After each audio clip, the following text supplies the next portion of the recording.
All right. And we're starting to go live here with the schedule preview for the Revenge of the Birds podcast. Thank you guys for joining in. I'm your host, Blake Murphy. I'm just going to be doing the show by myself tonight. Got a cards schedule drop that's going out. Got my notes in front of me, and there's quite a bit to talk about. So, the Arizona Cardinals, in this type of the scope of what you could say, at least for the most part, is going to be one of the toughest schedules they've had in the last few years. So right now I've got a drink at least in my hand here, popping open a bottle, and take one for the team because this is going to be tough. The Arizona Cardinals right now are going to be playing the NFC West, one of the toughest divisions in the NFL. They're going to be playing the, I believe you can call it the AFC West, perhaps this year's absolute toughest division in the NFL. You're also going to be looking at, of course, probably one of the, and this is kind of one of the most unfortunate schedules in the league because of the fact that they're going to be playing, again, former playoff teams. Now, there is some good news for Cardinals fans. The league gave them a bit of a bump. You can see with the early start to the season, it is brutal, but they get a reprieve once they get DeAndre Hopkins back for about the next 4 games or so. Then that turns into a late bye week. And then rather than finishing with a lot of divisional games, it seems that they've pushed a couple of prime time games for the Cardinals and maybe even a division rival type of game into a later part of the season. You could call it a favor. Call it what you will. I think that it sets up, at least in that spot, well for Arizona. Let's go through the schedule right now. So, week 1, Kansas City Chiefs at home. This is the Cliff Bowl we've been waiting for. If you're a Cardinals fan and you like Cliff Kingsbury, you get to have Patrick Mahomes, Kyler Murray. It's going to be fun. Now, the other thing, of course, to think about is this game does not have DeAndre Hopkins for the Cardinals. But on Kansas City's side, does not have Tyreek Hill either. He has been traded away to the Miami Dolphins for a first and second round pick. You also have now the Las Vegas Raiders. Quick trip up to Vegas, week 2. This is going to be the Chandler Jones revenge game. You also have Devontae Adams, formerly with the Green Bay Packers, back with his home quarterback in Derek Carr. Cardinals go and play the Rams at home. This is September 25th. So far, all afternoon games. And then go on the road for not an early game. And that's one of the things I've pointed out is that this is not necessarily a bad setup for Arizona. You've been able to at least see how the Cardinals have been able to set up with being able to have a tough first 3 games, followed by what could be a simpler next 3 games with Hopkins out. Now, this, of course, is unfortunate that they've never been able to beat Matt Rule. Kind of the joke that Cardinals fans have is that they've never beaten one of these blue-colored cat teams, the Panthers and the Lions. This is essentially a must-win game, I think, if you are Arizona, because you come back home and play a playoff team in the Philadelphia Eagles, who, using all of their draft capital, were able to bring in A.J. Brown, the wide receiver, to pair him with Devonta Smith. That will basically give Jalen Hurts another weapon, and a critical one at that. And they also went out and were able to bring Jordan Davis into the defensive line, helping to stuff the run. They signed the Cardinals' former linebacker Hassan Reddick in the offseason. They're putting together what they're hoping to be is a big push for a big-time season there in Philly. Now, after that, the Cardinals go on the road to the Seahawks. Without Russell Wilson, we'll see what their team looks like. Cardinals have typically done better against Pete Carroll-led teams on the road. We also have not seen Pete Carroll without Russell Wilson in quite some time. It's been probably about 11 years, it feels like, or so. Almost a complete decade that you've had the Cardinals playing against Russ. He's now with the Denver Broncos, who they'll see later in the season. You now have the Thursday night game. The Cardinals will be coming off of the Seahawks game, maybe a bit beat up, maybe a bit tired. They will get DeAndre Hopkins back at home for a Thursday night football game, the first nationally televised game of the year for the Cardinals. They have 4 of those on the docket for this year. After that, you've got probably the softest part of the schedule. You'll play the Vikings, who essentially would have beaten the Cardinals last year at home, if not for a last-minute field goal miss. You then have the Cardinals essentially going back to Seattle at home. The Cardinals have not had 2 home games in a row. They've gone back and forth, essentially, which normally, as far as that amount of travel, you'd like to have a home game or 2 stacked up. They will see a little bit of a breather for that later in the season, which I like. You have them play at the Rams week 10. You go up against the Niners. This is essentially a home game, but it's going to be played on Monday Night Football in Mexico City. First time in a long time that we've actually seen a Mexico game. The last time was, I believe, when the Arizona Cardinals last played the San Francisco 49ers. You then have week 12 versus the Los Angeles Chargers at home. And then in week 13, the Cardinals get a bye week. Whew, that is a long stretch that you have before your bye week. Fortunately, the Cardinals did not get a bye week at week 6. They would have then had to essentially see DeAndre Hopkins miss another week. He would have missed an important Saints game and come back against the Vikings. That's another spot of the NFL. I think maybe not necessarily helping the Cardinals intentionally, but at least giving them a bit of a push as far as not giving them, shall we say, like all of the bad decks stacked. Coming back after the bye week, Cardinals will play the Patriots at home on Monday Night Football. That is a huge amount of rest. You're not going to have a Cardinals game that's going to be played from November 27th all the way to December 12th. So you go basically from around Thanksgiving week to the middle of December. Now, next you have one of the tougher draws. Cardinals did not get the Broncos early in the year. They instead get them late in the season, December 18th. This is going to be in Denver. It's going to be snowing. It'll be cold. We have not seen the Cardinals in one of these cold games in quite some time. You'll then have another nationally televised game. This will be Christmas Day at home against Tom Brady and the Tampa Bay Buccaneers. This will be huge because if Tom Brady is going to start showing any signs of aging, you'd hope that it would be earlier in this part of the season, so that way you'll be able to know what you're getting heading into this game. Until then, this is essentially going to be a fantastic draw for the Cardinals. Everyone's going to watch Tom Brady on Christmas Day. Todd Bowles against his former team. Jason Light against his former team. There's plenty of narratives. We've seen the Cardinals play the Buccaneers once already. This is the first time that they'll actually see Tom Brady playing in the state of Arizona in what feels like years and years. He missed previously a time when the Cardinals would have played Brady due to the suspension with Deflategate. And then there's only other times that we've seen essentially has been when the Cardinals have won to New England. It's been huge stretches since they've actually had a Tom Brady game in Arizona. In fact, the only team that Brady does not have a winning record against in the NFL is the Cardinals. He is 1-1 against them. You have the 49-0 blowout that they had, but then there's also the Kevin Kolb game that was a loss on the schedule. Then the Cardinals finish up on the road. A big thing to note, they finished 3 of their last 4 games on the road. However, I don't think it's that bad of a deal when you consider one of those games will be against the Atlanta Falcons, a team that got rid of Matt Ryan, seems to be in the middle of a full-blown rebuild. Could be that Desmond Ridder, their rookie, is starting by that point if they are out of things. And then they finish at the San Francisco 49ers. This is essentially your divisional finish. You're not playing the Rams in the last week. You're playing a team that a lot of people are thinking should be a playoff team this year, maybe for second or third. It may be that this is essentially a playoff or a divisional type game to end the season. So yeah, let's take away with some of these quick takeaways. The biggest one, honestly, for me is that harsh opening. The first 3 games are all against teams that were either playoff teams or were in contention, such as the Raiders, for the playoffs. You then have week 4, which I've called a must-win game. And I think that everyone could agree, you don't want to get off to anything less than a 2-2 start in the first 4 games. Even if you start 2-4, you at least know DeAndre Hopkins is coming back. You have a slight softer part of the schedule. You'd want to go 3-3. The thing that you don't want to have if you're a Cardinals fan is to lose to the Raiders, lose to the Chiefs as well week 1, lose again to the Rams, and then go starting 0-3 into the season, heading into that Matt Rule game. Because so far Matt Rule has owned Cliff Kingsbury. It has not mattered who they've had at quarterback.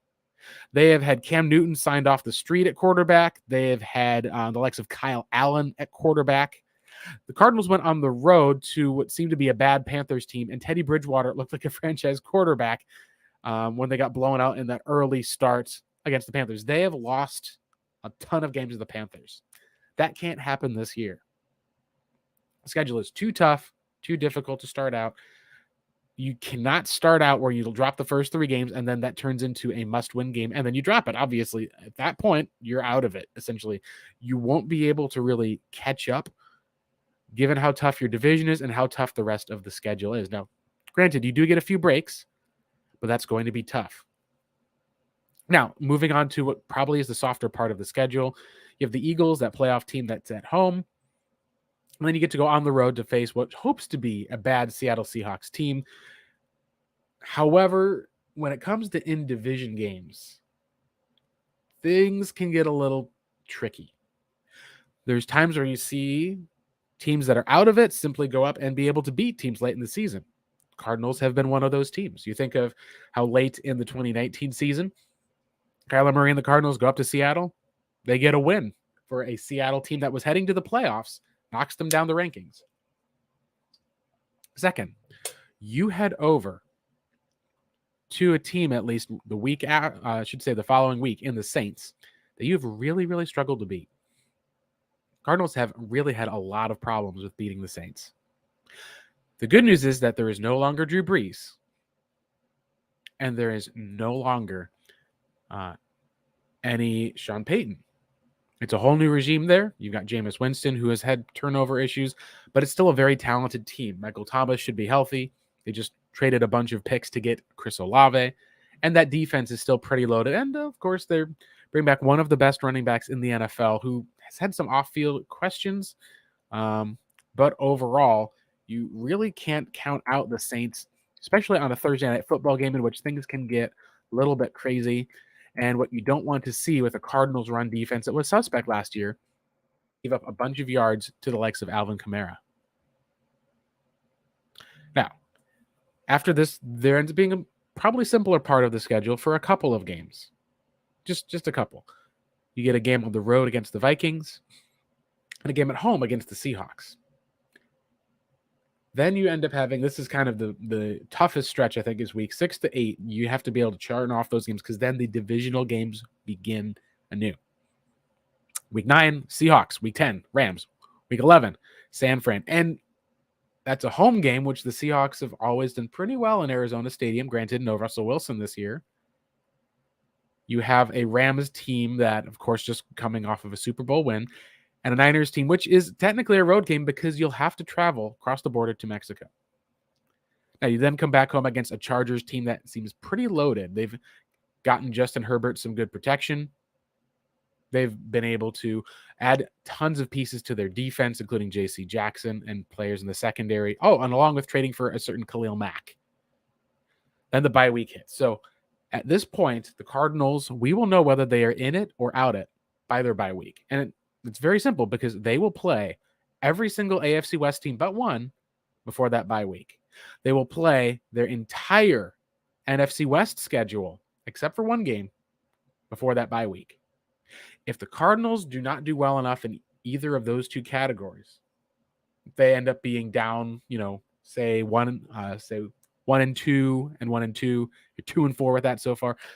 That's going to be really hard to make up. Because then afterwards, you've got a brutal finish. You've got a game against Bill Belichick at home. You've got plenty of rest, time to prepare. I don't think that Mac Jones is an elite quarterback, but we've seen the Cardinals lose to Bill Belichick and a terrible playing Cam Newton before. Fortunately, this is a home game. You then go and play Russell Wilson on a Broncos team that at that point will be probably fighting for their playoff lives against a brutal AFC. And then you get to have a game against Tom Brady, which until we see otherwise, that's a game that could turn into a loss simply because the Buccaneers, they've been running guys back, should have a bunch of players healthy. Obviously, things can change. But for the most part, that's one of those games in which, if you had to say, all right, Kyler Murray against Todd Bowles, Tom Brady against Vance Joseph, you would give the edge to Todd Bowles. You'd give the edge to Tom Brady in that game. That's going to be a tough way. Fortunately, the Cardinals then get some respite with the Falcons and then the Niners coming down the season. That is 3 of the last 4 on the road. Now, here's how I've got the schedule breaking down. So let's go kind of game by game.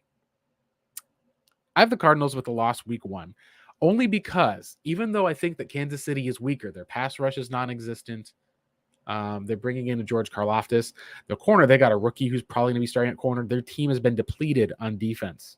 They still have Chris Jones, obviously.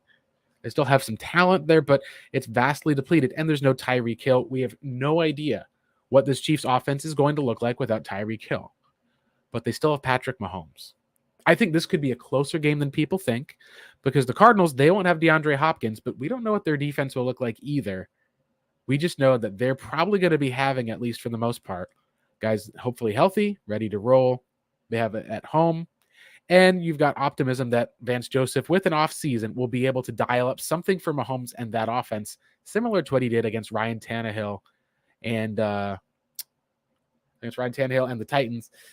You just know that Andy Reid, he always wins opening games. Like when he gets time to prepare, coming off the bye week, coming off of an offseason, he has done extremely well. I have that as a loss in week 1. Week 2, you're playing the Raiders. This is another game that I think is difficult to project. I have them winning this game. And I think it's because of a bit of that desperation of you can't start 0-2. I think that there's enough of the Cardinals will be able to look at with the Raiders to be able to say we can try to be able to limit the likes of Davante Adams. Raiders have had to rebuild their defense. They're signing a lot of players. The hope is that you could get them early before everyone's had a chance to gel. I think this could also be a loss. I'm going to give them a win because I think that this team is going to have to play desperate. And at some point, you'll see there are games that you'll win that you don't expect to win when you're in Arizona. And it's fortunate that I have them with the win here because I have them with the loss against the Rams at home. Now, I think that the Cardinals will split in their division this year. The team seems too talented. They're bringing back all these players from last year. They've lost Chandler Jones, but they've been able to at least hopefully get back a healthy J.J. Watt at this point. And they've added a lot more weapons on offense with their offensive line essentially from last year. May have an upgrade potentially at the right guard spot if Will Hernandez can get back to the player that he was when his offensive line coach, Sean Kugler, was coaching him. I've got week 4, the Panthers game. That one's a win. Now, there is a worst case scenario here. That worst case scenario is you start off the season 0-3, go to the Panthers, and then essentially, if you lose that game to Matt Rule, suddenly questions will start flowing out about Kingsbury, about Steve Keim. It's a tough schedule. That's the thing is you could start out theoretically 1-3. If you start at 0-4, then that will simply be one of those areas of looking at potential collapse because you then would have not even gotten to your divisional games yet. You would have not gotten to some of these more difficult games. Fortunately, I've at least projected them at 2-2 to this point, but that is kind of the caveat of that worst case type of scenario because if that starts to weaken the confidence, suddenly you could start seeing a slide to the season. You got week 5 against the Eagles. This is a matchup that's going to be difficult. I have this as ultimately a loss. I think the Cardinals then go the next week up to Seattle and get a win. I could see that flip very, very easily. So I've got the Cardinals right now starting out 3-3. I think that what you need to avoid if you're Arizona, if you fall to 2-4, as long as you can make up some of those games for later, it's not the end of the world. Worst case, you can't go out and have the Panthers be your only win. You can't go out there and start out 0-4 and have all these questions coming up. That would be essentially where you'd start calling the Cardinals being out of it if that was the case. Fortunately, I think this team is tough enough. We've seen them be able to prove it and go out and get some tough wins early in the season last year. We've seen them be able to play well early in the season under Cliff Kingsbury. It'll be hard, but it's not impossible, I should say. Now, next, we've got that Saints game. I've got that as a win. It's hard to know. You could say that ends up being a loss for the most part with the way that things have turned out because the Saints are still at least a good team. I think that the return of Hopkins, the fact it's a short week, he's going to be well rested. I think that's one of those places where he's going to be looking to try to prove that he's that player going up against Marshawn Lattimore. I think that could be a Hopkins type game. I have that as a win.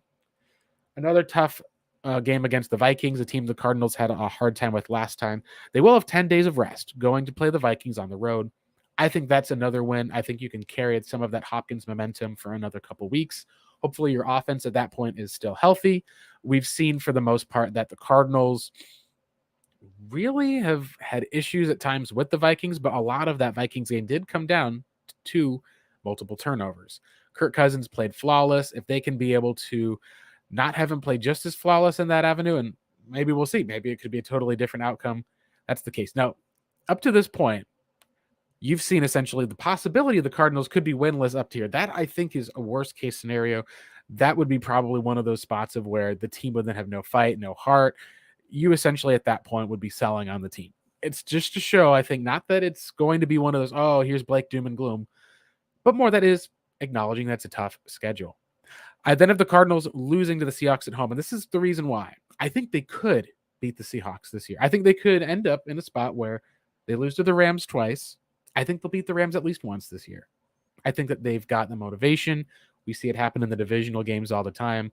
I think they could beat the Rams at least once, but if they don't, as long as you can beat the Seahawks twice and split with the Niners, you'll be in good shape.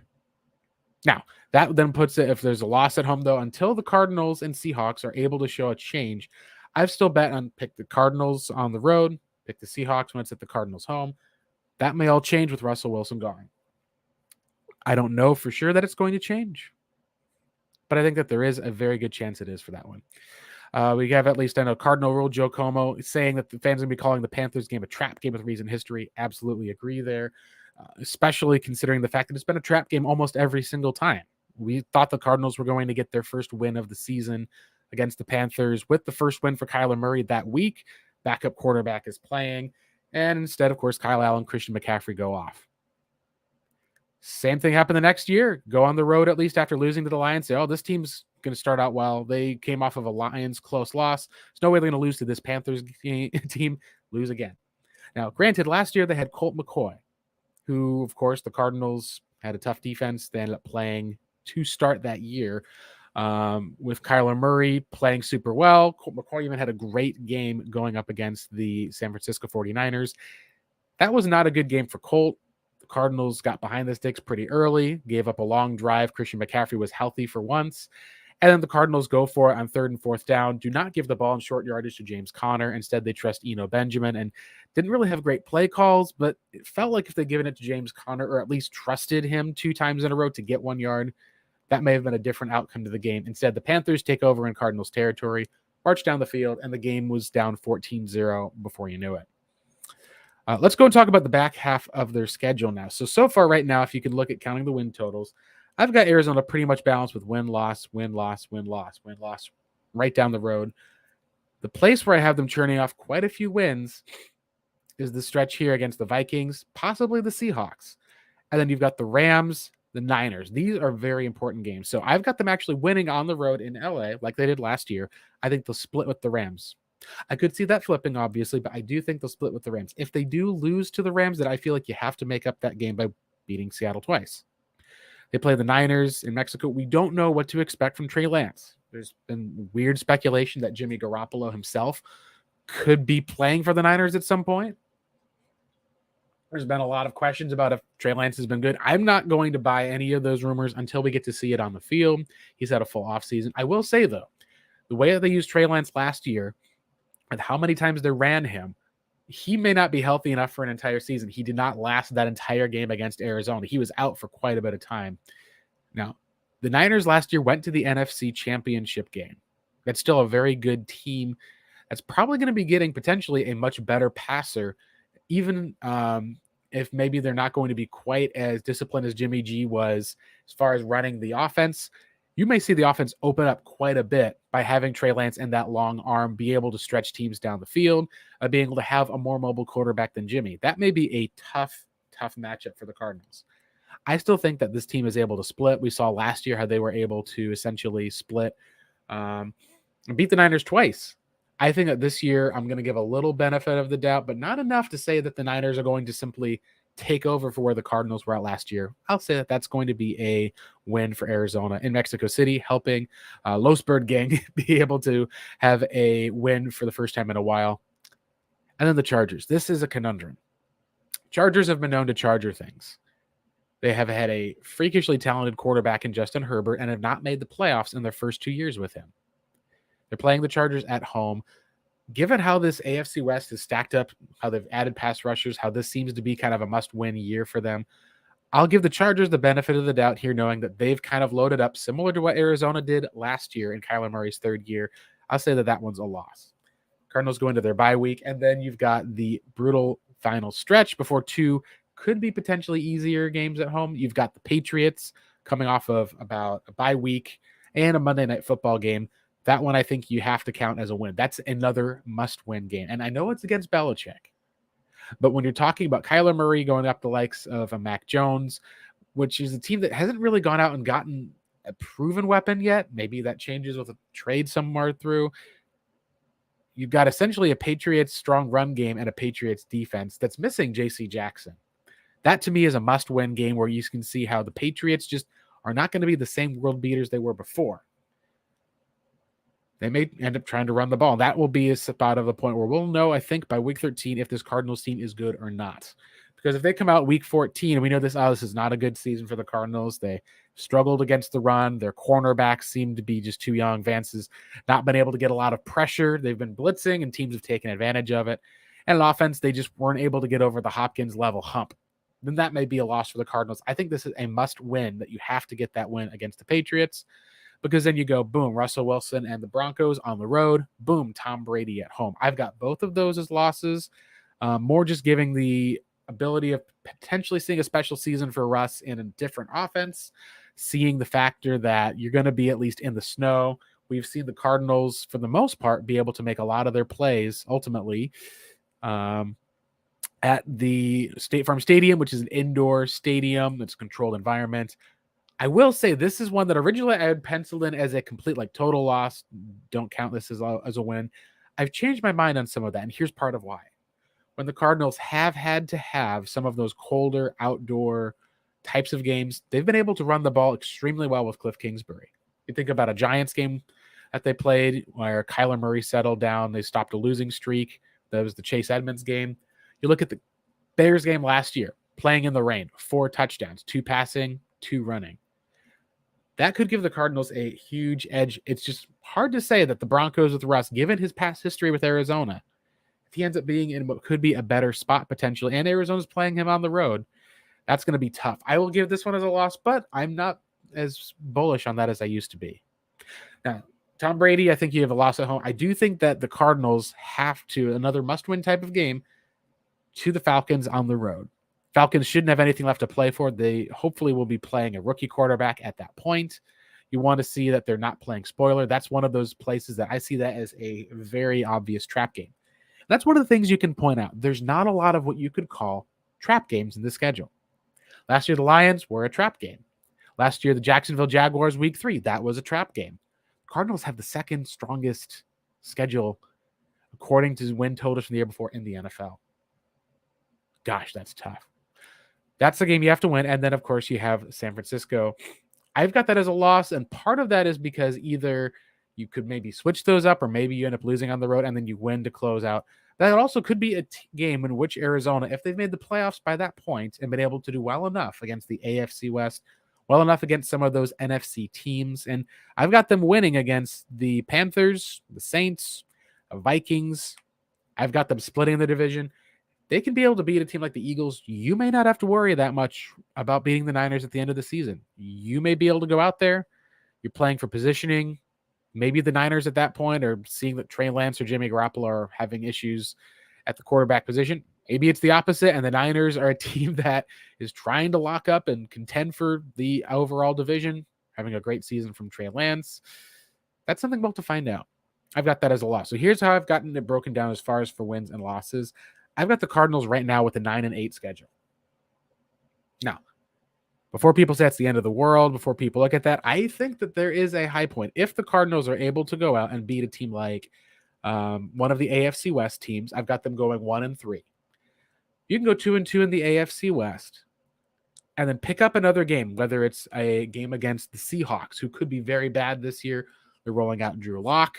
That's on a very run-heavy offense. Their defense has needed a lot of retooling. That could be 2 games that you should win. It could be a very bad Seahawks team.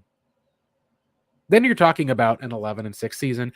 That would be having the same season you had a year ago, but with a much tougher schedule. So in that case, hey, if the Cardinals go 11-6 this year, is that like 13-3 a year before? Sure. And perhaps the return of DeAndre Hopkins, hopefully the health of J.J. Watt will help determine that. There is a worst case scenario. Right now, I wrote down 7 wins that I felt were pretty much close to either guaranteed with the Cardinals. The hard part about that is I had them splitting in the division. Now, I also had the Cardinals essentially being able to pick up a win against the Panthers. If you start off with the loss against the Panthers there, and you start off with that type of an 0-4 or 1-3 start, that's when you start looking at a 6-11, a 7-10, a down year. It's hard to see this Cardinals team, unless Kyler Murray gets hurt, to have anything worse than a 6-win team. We've seen too much adapting from Cliff. We saw him go 2-1 with even Colt McCoy. I think that if Kyler goes out early, then you're talking about obviously a 4-win season, but that's every team if you lose your starting quarterback. So I've got the Cardinals at 9-8. I think that there is probably a lot of people will say, is that a playoff worthy team? And you don't really know in the NFC.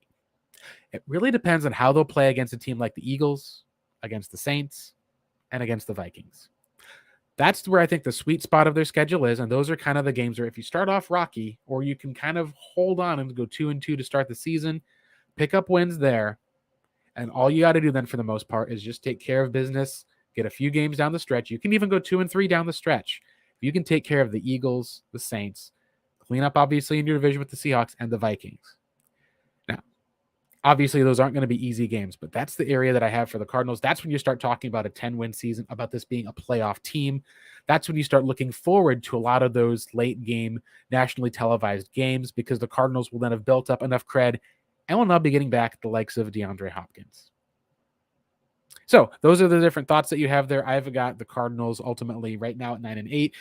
It may be a little disappointing to fans, but when you're talking about how difficult that opening part is and how tough of the schedule is for the most part, you can finish with a winning schedule and have a chance to be able to get to that 10 wins for the second season in a row. I think you check that off as a win. Now, where could that also shift for the Cardinals? How does that fit in their division? I think that the last spot to look at for that would be these three questions. The first one is, are the Seahawks going to be good enough to beat the Cardinals at all?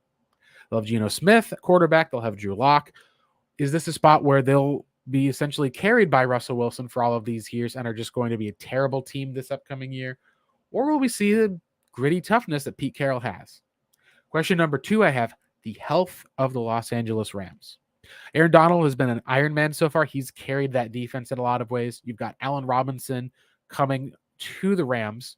They're not going to have Odell Beckham Jr. potentially through what could be both Rams games this year. If Odell Beckham Jr. is not ready to come back before, say, November, and even in November, he's still limited, you may go through at least for that part where, and this isn't even ruling out the fact that Cardinals are still interested in Odell.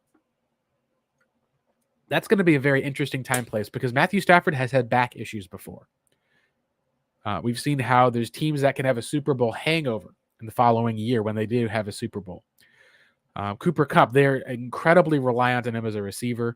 Obviously, there's no guarantees as far as health. He had one of the most dominant years we've ever seen from a receiver. They're also coming back at least with potentially a healthy Cam Akers, but they're losing their stable piece at the left tackle on the offensive line. If the Rams have a bit of a setback and the San Francisco 49ers with Trey Lance are not quite off to that same type of a boom that they're hoping for, that's when the Cardinals need to take advantage. If you can do that, then you start talking about a possible 12-win season, finishing potentially what they were doing a year ago and contending for first in their division. So, to recap, for the most part, I've got the Cardinals at 9-8. It would not shock me if that could be an 11-win team. And hey, if the other teams take a step back, you will be in the driver's seat for the division again, which is exactly what Cardinals fans have wanted to see. You will then be hopefully looking at an explosive offense with Hopkins and Hollywood Brown. You'll be looking hopefully at Rondale Moore making an impact. Cardinals being able to utilize their run game, having that veteran offensive line. And on the defensive side, I'll be expecting to see those linebackers hopefully blitzing, the young corners making plays, and then hopefully you'll see the same impact from J.J. Watt that we saw in the first half of the season from a year ago. The downside is, hey, if things go bad, they could go very, very bad this season. If things go off the rails early, the Cardinals do not have an easy part of their schedule. They could be out of it before we even get to those week 10 and 11 games against LA and San Francisco. Before they get to the bye week, it could be a lost season. I've not expected that right now, but that's the way it is for the most part. Anyway, that will wrap it up here for the Revenge of the Birds podcast. Thanks you guys for tuning in. For everyone who had there, let me double check here and see if we've got any questions before we head out for tonight. Otherwise, should have Kent Hodder back hopefully this weekend for a podcast check. Sorry for not having a draft preview up until this point. really what kind of came up to it was I had a work trip and a unfortunate illness that was timed right after that work trip. So I haven't had a chance to really go over the draft.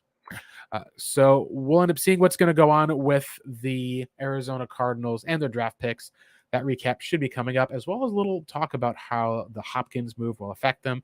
That should be coming up at least for you at latest by next week.